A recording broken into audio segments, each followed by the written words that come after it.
Brand positioning stand out from the crowd. உங்க competitors கிட்ட இருந்து உங்களை தனித்துவமா காட்டுறதுக்கும் உங்க கஸ்டமர் கிட்ட உங்களை நம்பகத்தன்மையா காட்டுறது தான் பிராண்ட் பொசிஷனிங்னு சொல்லுவாங்க. இத 4 விதமா பண்ணலாம்.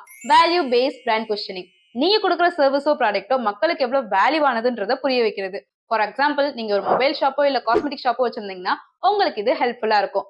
ப்ராப்ளம் பேஸ்ட் பிராண்ட் பொசிஷனிங், ஒருத்தர் ஒரு இன்ஃபர்மேஷன் தேடுறான்னா கூகுள்லயோ நியூஸ் பேப்பர்லயோ தான் தேடணும். ஆனா இது எல்லாத்தையும் கேதர் பண்ணி ஒரு 5 மினிட்ஸ் வீடியோவா யூடியூப்ல டெலிவரி பண்றாங்க. மக்களோட ப்ராப்ளம் என்னன்றதை தெரிஞ்சுக்கிட்டு அதை பூர்த்தி பண்றது மூலமா பிசினஸ் பண்றது. Lifestyle based brand positioning, இது உங்களோட இமேஜ் அண்ட் ஐடென்டிட்டியை ஷோ பண்றதுக்கான பொசிஷனிங். இப்போ இந்த பிராண்ட் யூஸ் பண்ற பீப்புள்லாம் இந்த மாதிரி தான் இருப்பாங்கன்ற ஒரு இமேஜ் கிரியேட் பண்றது. எக்ஸ்பீரியன்ஸ் பேஸ்ட் பிராண்ட் பொசிஷனிங், நீங்க ஒரு ரெஸ்டாரண்டோ அதை எஜுகேஷன் ரிலேட்டடான பிசினஸ் பண்றீங்கன்னா உங்களுக்கு இது யூஸ்ஃபுல்லா இருக்கும். நான் சொன்ன இந்த இன்ஃபர்மேஷனை வச்சு உங்களோட பிராண்ட் பொசிஷனிங்கான ஸ்டேட்மெண்ட் ரெடி பண்ணிட்டீங்களா? இதே மாதிரி இன்னும் நிறைய இன்ஃபர்மேஷன் வீடியோக்கு மறக்காம எங்க சேனலை சப்ஸ்கிரைப் பண்ணி வச்சுக்கோங்க.